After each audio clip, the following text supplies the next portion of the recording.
हरे कृष्णा। पिछले कुछ दिनों में हमने श्री श्रीमद् गौर गोविंद स्वामी महाराज के कुछ लीलाएं सुने। जैसे भगवान श्री हरि का कीर्तन जगत कल्याणकारी होता है, उसी तरह उनके शुद्ध भक्तों का लीला चरित्र का गुणगान भी समग्र जगत के लिए हितकारी होता है। इसीलिए आज हम गुरुदेव का एक बड़ा ही अद्भुत लीला का व्याख्यान करने जा रहे हैं। गुरुदेव के इस लीला का उन्मोचन तब हुआ जब पूज्यपाद भक्ति विकास दंडी महाराज अपने एक साक्षात्कार में इसका खुलासा किए थे। पूज्यपाद दंडी महाराज उन कुछ गिने चुने भक्तों में से आते हैं जिन्होंने श्रील गुरुदेव का संग लाभ किया था जब वो शुरुआती दिनों में भुवनेश्वर में अवस्थान किए थे। दंडी महाराज जब इस्कॉन में जुड़े और गुरुदेव की सेवा में लगे तब वो बहुत छोटे थे। उनका उम्र कुछ 15-16 साल होगा। उनका घर का नाम था हरे कृष्ण महापात्र। जब वो इस्कॉन में आए तो बन गए वैष्णव दास। ये बात 1977 की है। उस साल प्रभुपाद भुवनेश्वर आए थे और कृष्ण बलराम मंदिर का शिलान्यास किया था। जब प्रभुपाद 17 दिन भुवनेश्वर में रुके थे, दुर्भाग्यवश उस समय वैष्णव दास अपने गांव गए हुए थे। वापस आकर वो बहुत अनुताप किए और गुरुदेव से बोले कि मुझे प्रभुपाद का दर्शन करना था। मैं कितना अभागी हूँ, साधु के दर्शन से वंचित रह गया। तब श्रील गुरुदेव आश्वासन देते हुए उनको बोले कि उदास मत हो, जल्दी ही तुम्हें प्रभुपाद का दर्शन मिलेगा। अभी आने वाले गौर पूर्णिमा में हम सब मायापुर जाएंगे, तब आप प्रभुपाद का दर्शन कर सकते हो। उन दिनों मंदिर में वैष्णवदास अकेले ब्रह्मचारी थे गुरुदेव के साथ।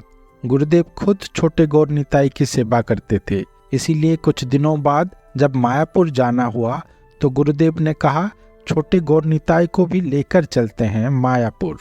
छोटे गौर निताई, गुरुदेव, वैष्णवदास और प्रभुपाद के कुछ शिष्य सब मिलके बस में बालेश्वर गए। वहां पर रेमुना में खिरचूर गोपीनाथ का दर्शन और प्रसाद लेने के बाद फिर ट्रेन से हावड़ा के लिए निकले और वहां से फिर मायापुर। पूज्यपाद दंडी महाराज बताते हैं, हम जब मायापुर पहुंचे तो बहुत भीड़ था। गौर पूर्णिमा का समय था।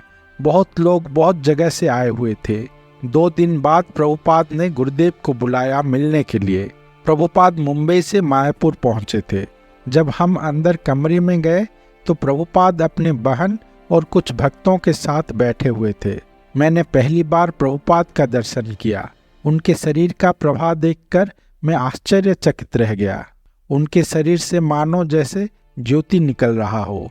प्रभुपाद की बहन ने बंगाली में पूछा, ये छेलाटा कोथाय, ये लड़का कहाँ से है? गौर गोविंद स्वामी महाराज ने उत्तर दिया, ये ओडिशा से है, मेरे साथ आया है। फिर उन्होंने कहा, इस कमरे के कोने में एक पात्र है, ये छेले को बोल दीजिए हर दिन इसमें गंगा का पानी लाकर यहाँ रख दिया करेगा हमारे लिए। मैंने इससे पहले गंगा नहीं देखा था, तो गौर गोविंद स्वामी महाराज ने मुझे अच्छी तरह से गंगा तक पहुंचने का रास्ता बता दिया। गुरुदेव रोज सुबह उठकर नीम के दातुन से अपना दांत साफ करते थे। मायापुर में एक दिन उनका दातुन खत्म हो गया था। तब उन्होंने मुझे भेजा, जाके मेरे लिए नीम का दातुन लेकर आओ।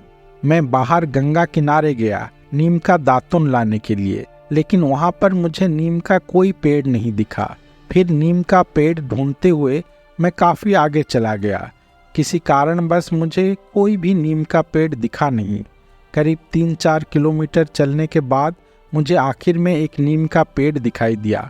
वहाँ से नीम का दातुन लेकर जब मैं वापस आने लगा तो रास्ता भूल गया।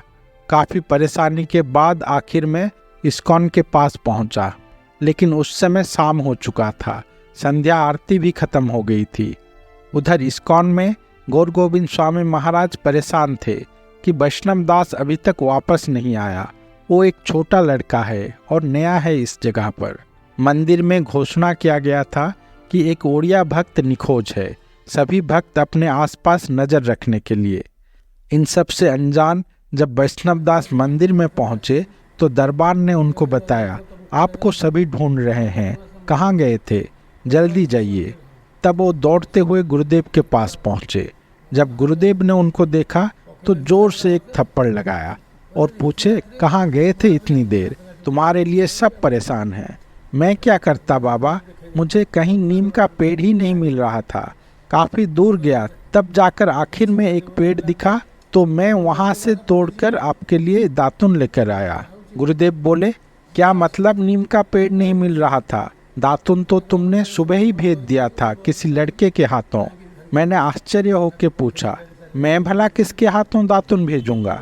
गुरुदेव बोलते हैं, एक श्यामल वर्ण का लड़का था, बोला ये लो तुम्हारा दातुन, वैष्णव दास ने भेजा है।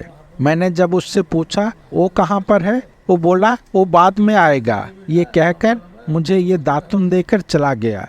ये देखो रखा हुआ है वहाँ पर वो दातुन जो तुमने भेजा था।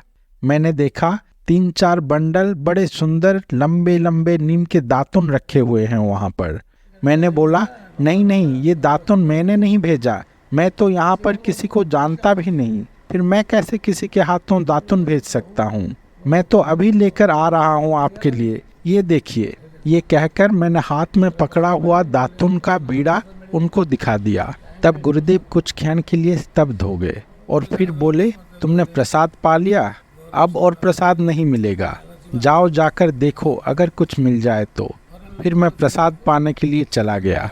तब मैं छोटा था, मैंने ज़्यादा ध्यान नहीं दिया इस बात पर, लेकिन अब जब मैं इसे याद करता हूँ तो मेरे रोंगटे खड़े हो जाते हैं कि वो श्यामल वर्ण का लड़का कौन था जो मेरा नाम लेकर महाराज को दातुन दे के गया।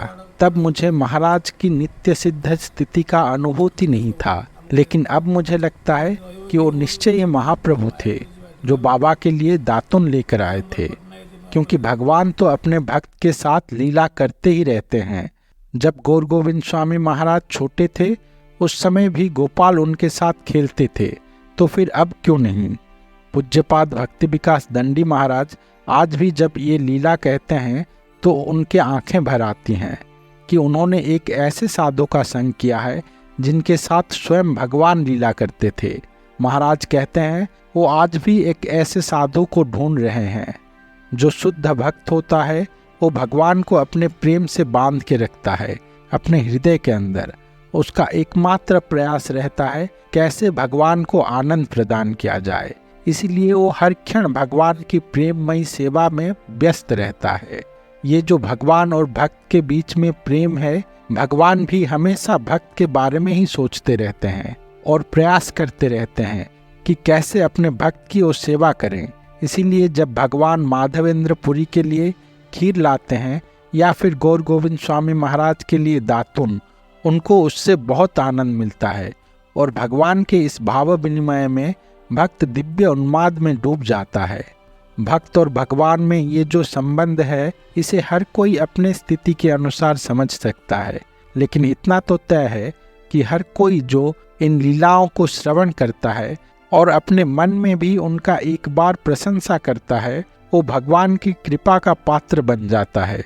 गुरुदेव का ये लीला व्हेन गुड फॉर्चून अराइजेस पुस्तक में भी दिया हुआ है, भक्त इसे पढ़ सकते हैं। हमारा ये प्रयास है कि नित्य सिद्ध साधु का इन लीलाओं को हम प्रकाश कर सकें। बहुत जल्द हम एक और लीला लेकर आएंगे गुरुदेव का। हरे कृष्णा।